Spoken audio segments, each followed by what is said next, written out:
nasihat orang Jawa, saya semalam itu nyari-nyari apa aku mau ngisi materi apa gitu. Nah, kalau di Google aku mendapatkan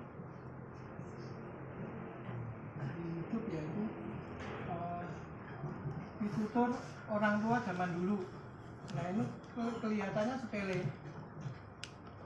tapi kalau mengingat manfaat yang harus dijalani masa tuanya, masa remaja ke atas itu memang sangat berguna sekali, terutama untuk anak-anak mungkin ya yang agak nakal-nakal kayak saya itu ya, harus dinasihatin dengan cara ditakut-takutin. Nasihat itu mungkin berupa kayak mitos, ada juga yang lewat tembang, ada yang lewat pantun gitu. Yang pertama misalnya yang pernah dinasihati dari orang tua ke saya itu, jangan suka duduk di atas bantal. Oh, sedang neng dhuwur bantal kok ndak bener. Berarti banyak orang yang mungkin masih ingat ya. Ya itu kalau zaman dulu saya itu kalau tidur belum ada kasur. Ya masih kayak itu yang anyaman bambu gitu. Paling sama kepang. Jadi kalau tidur itu sambil digigit apa tinggi. Nah kayak gitu. Nah orang kadang kalau namanya orang Jawa anak kecil nakal kurus gitu ya, kalau duduk ada bantal ya didudukin gitu biasanya biar empuk. Nah memang benar kalau tiba-tiba anak ngeyel dan mungkin secara logis itu nggak percaya, ya tetap duduk di bantal bener gitu kayak saya itu ya. Bener juga, Thomas juga istilahnya saya ya wudulan juga bisa. Ya, bisa. Cuman kalau diterka sebenarnya bisul itu juga khususnya kayak saya itu dari kecil makanannya telur. Ya, kalau secara kesehatan tuh terlalu banyak protein, jadi menimbulkan bisul. Jadi semata-mata bukan karena duduk di bantal, cuman yang kita ambil artinya pesan orang tua itu sebenarnya kita itu biar menempatkan sesuatu itu dengan benar, menempatkan sesuatu di tempatnya. Ya istilahnya kayak misalnya topi ya harus di kepala gitu kan, bantal juga harusnya buat kepala itu kan simbolnya buat kehormatan ya, tanda kehormatan. Kan ada yang kayak zaman dulu tuh waktu saya kecil tuh ada film namanya apa tuh yang kayak dilalang itu.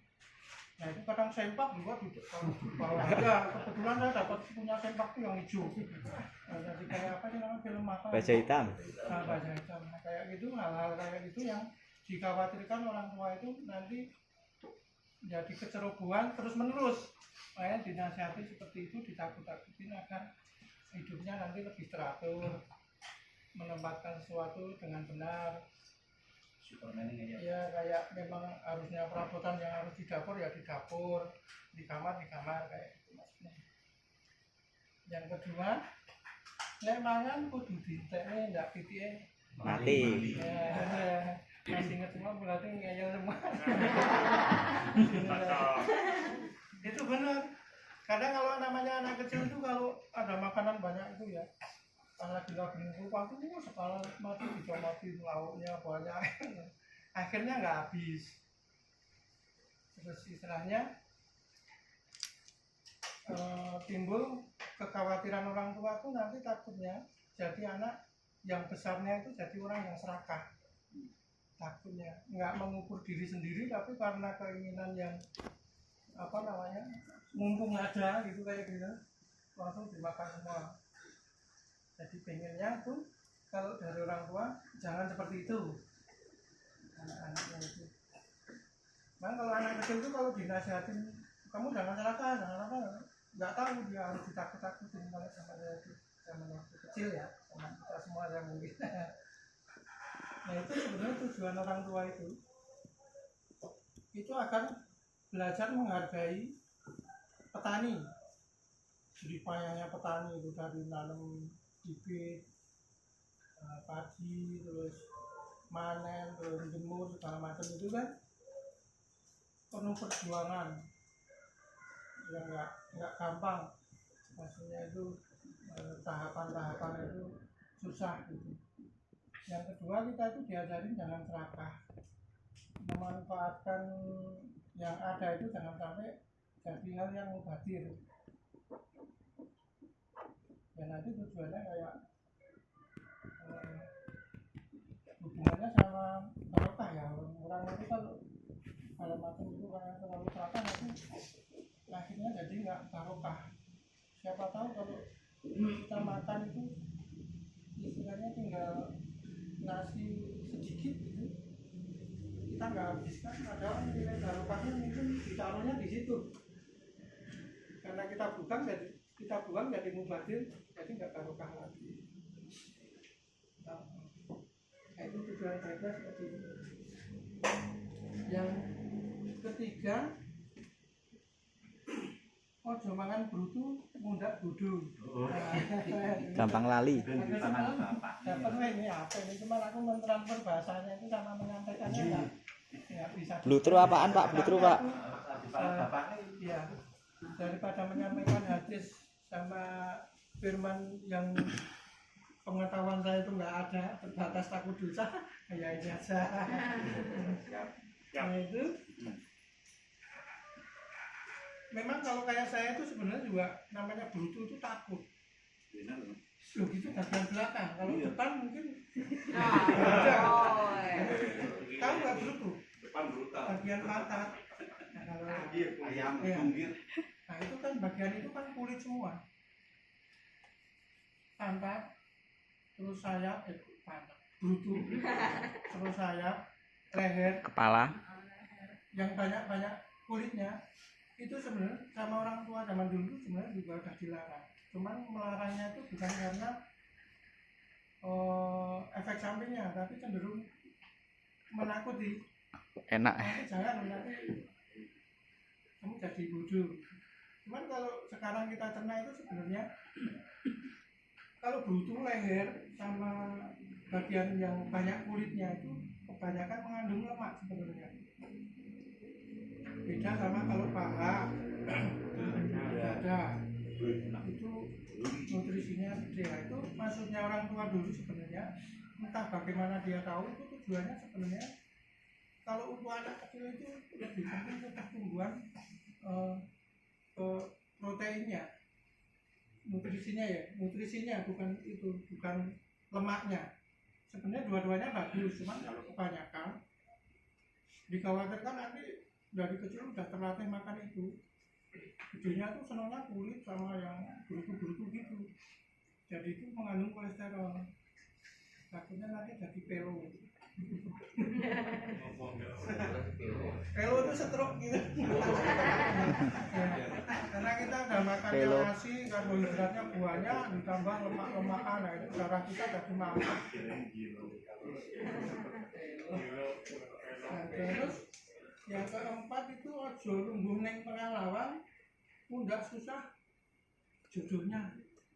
Itu khususnya buat perempuan. Ya itu sebenarnya masih mitos juga ya teman. Ya namanya anak kecil dulu kan istilahnya kayak kalau orang tua sekarang kan ilmu pengetahuannya udah banyak, jadi bisa menyampaikan itu dengan lebih bagus lagi. Cuman kalau dari zaman dulu entah bagaimana juga tujuannya bagus. Kayak kalau anak perempuan itu duduk di tengah lawang, gitu ya, di tengah pintu, maksudnya di tengah pintu kan dilihat orang juga kayaknya nggak bagus gitu kan. Pamali. Pintu ya, kalau orang Sunda itu pamali. Pintu itu kan buat orang lewat ya malah diduduki. Sama juga kalau ada anak perempuan itu yang kalau makan nggak ditaruh, nggak duduk di meja itu nggak. Tapi ada yang zaman saya dulu sini, ada yang pada disonggo gitu kan pakai. Tuh. Udah gitu kadang ada yang petan-petanan nyari putu, itu di situ jongkok, Nah kalau anak perempuan kan udah di tengah pintu, Kopok. makan di songko sambil jongkok, wes. Dilihat orang kan, ya ini ya kalau orang Jawa itu kan ibaratnya kalau Tomboy. khususnya anak perawan apa punya anak laki-laki itu kalau punya menantu nanti pasti pertimbangannya ada bibit, dedek, bobot gitu ya. Wis. Mungkin ada hal benernya juga. Ada hal benernya juga kalau dilihat orang tua, kamu senang sama siapa? Dek, itu mau saya pengen sama dia gitu. Wah dia mau lihat duduk di situ ibaratnya bagian-bagian dari situ kadang jadi pertimbangan. Sebenarnya itu masalah table manner ya, kayak ibaratnya itu tata kromo, ajaran tata kromo. Kalau anak perempuan tuh diajarin tata kromonya begitu. Kalau anak kecil, kalau udah gede ya mungkin nggak pakai mitos lagi ngajarinya, disampaikannya dengan secara langsung. Cuman kalau zaman dulu pasti agak ditakut-takutin, khususnya yang nakal-nakal. Kalau yang nggak mungkin nggak tahu.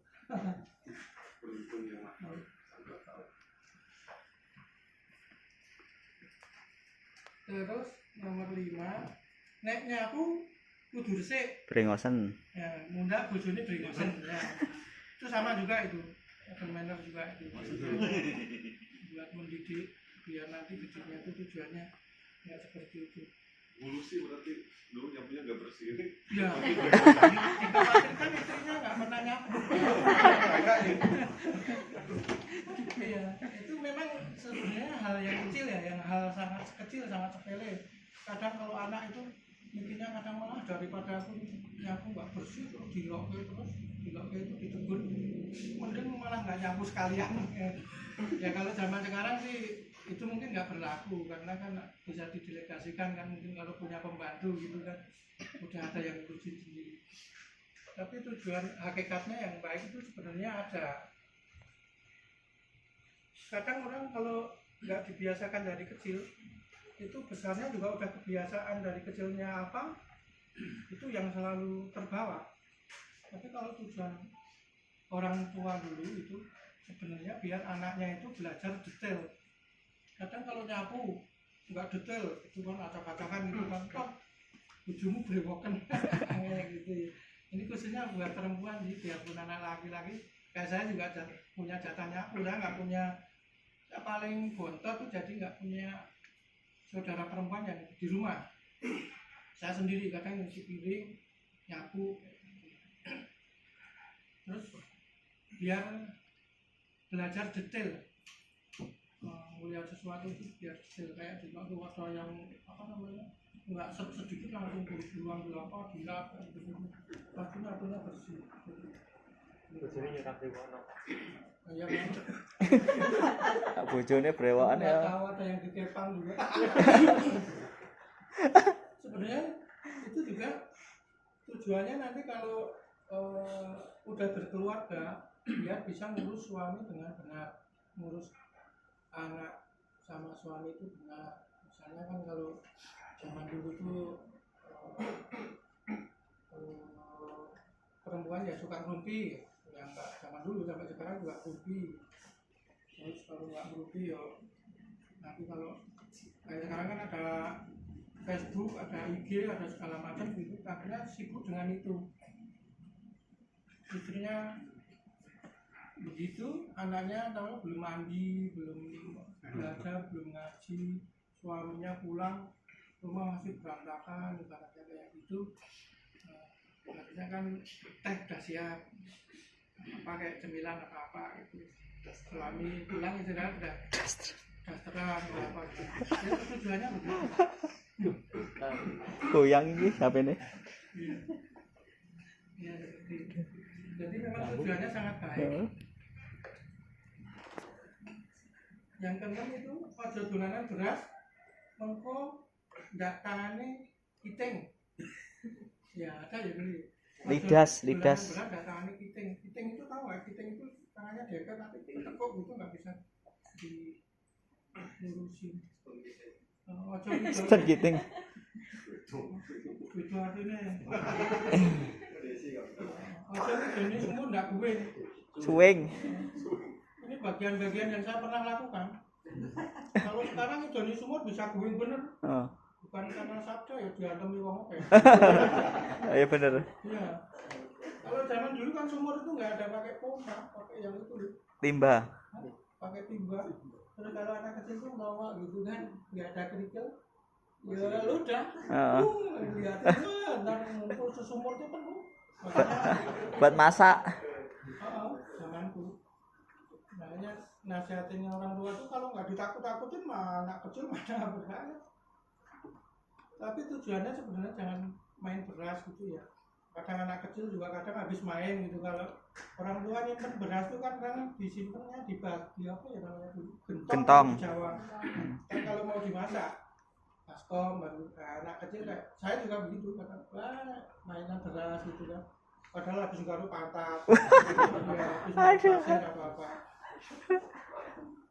Ya, aku kalau nggak punya pengalaman nggak bisa menyampaikan. Protein tinggi ya. Aku dunia terakhir kan sama Pak Suroyono yang udah mau dioperasi, udah kandungannya aja, ayo sholat sekarang. Biasanya pecah. Pecah.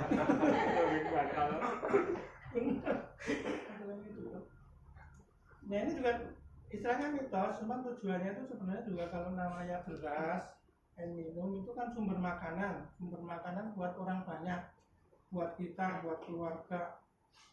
Jadi kalau bisa tuh anak itu belajar bersih, harus higienis kan namanya itu kan, harus toilet biar bermanfaatnya tuh ke tubuh lebih bagus.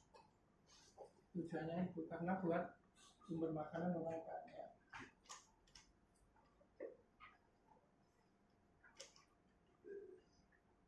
Terus ojo keminter, Nggak keblinger. Oh. mundak keblinger, ojo tidro, mundak ciloko. Nah ini juga,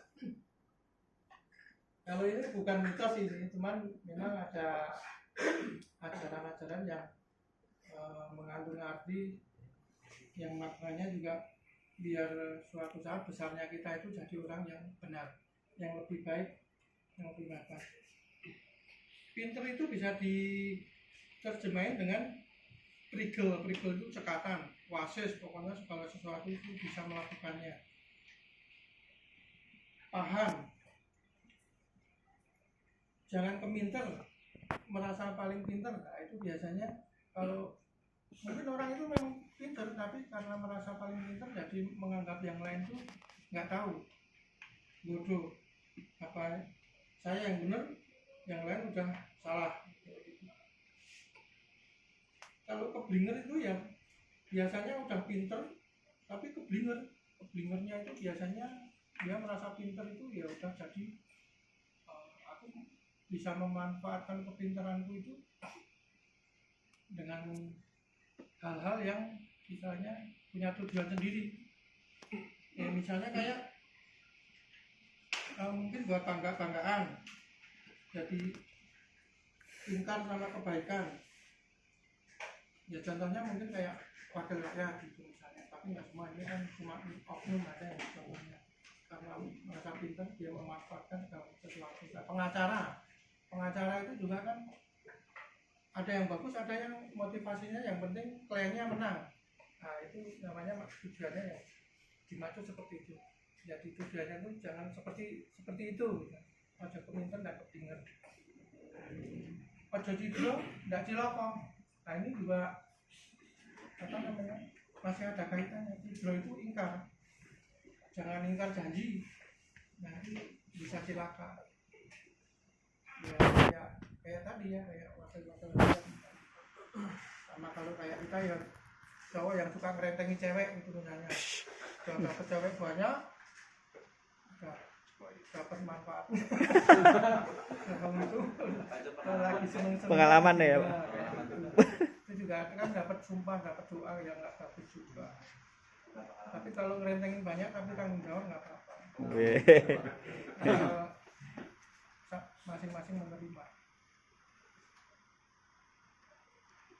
Sama halnya juga ojo ketungkul manang kalungguan kadonyan kemarman. Jadi ketumpul itu maksudnya apa ya? Tujuan utama. Jangan punya tujuan utama, motivasi. Kalungguan itu kedudukan,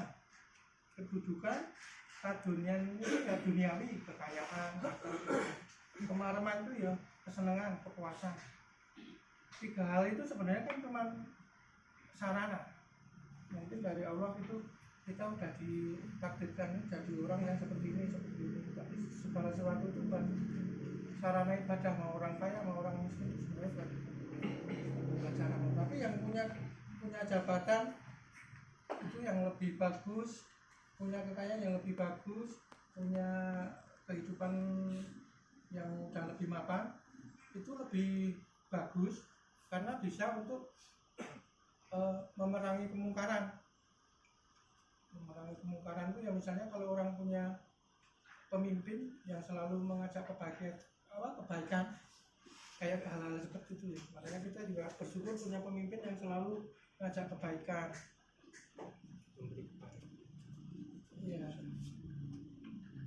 Terus kayak kesenangan itu kan buat melakukan amal dan pekerjaan agar tidak kemerungsung.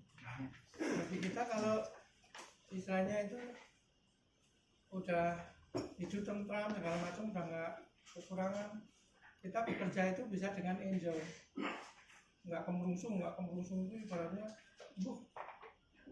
kalau kayak sekarang kan yang kita lihat si Erik 100% terus ya, kalau yang lain kan kemerungsung. Tujuannya jangan sampai seperti itu. Itu jadi buat kesehatan kita juga. Nah ini yang terakhir ini udah ada setengah jam Pak. Baru 25 menit Pak. 25 menit tuh.